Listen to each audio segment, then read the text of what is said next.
মৰমৰ শিক্ষাৰ্থীসকল, অসমৰ জনপ্ৰিয় শিল্পী জুবিন গাৰ্গৰ অকাল মৃত্যুত ৰাজ্য চৰকাৰে 20, 21, 22 ছেপ্টেম্বৰ তাৰিখে সকলো বিদ্যালয়, মহাবিদ্যালয়, অনুষ্ঠান প্ৰতিষ্ঠান বন্ধ ৰাখিবলৈ নিৰ্দেশনা জাৰি কৰিছে।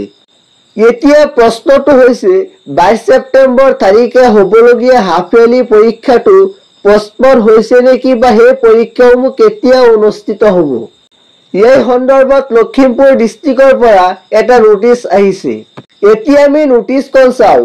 In view of bid adieu to Zubeen Garg, eminent singer, film maker and cultural icon, and declaration of state mourning on 21-22 September 2025, the half-yearly examination as scheduled on 22 September 2025 in all schools, elementary and secondary is hereby postponed to reschedule on 27 September 2025.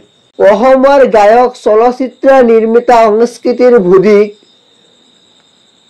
Zubeen গাৰ্গক বিদায় জনোৱাৰ উদ্দেশ্যে 22 ছেপ্টেম্বৰত হ'ব লগা প্ৰাথমিকৰ পৰা ছেকেণ্ডাৰীলৈকে সকলো exam postpone কৰা হৈছে আৰু বাকী এক্সামবিলাক সেই ডেট মতেই হ'ব।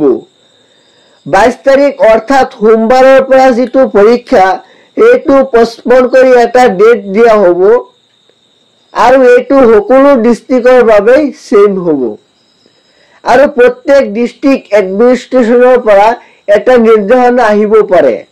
যেতিয়া বাকীবিলাক ডিষ্ট্ৰিক্টৰ পৰা নিৰ্দেশনা আহিব আমি নিশ্চয় তোমালোকক জনাই দিম।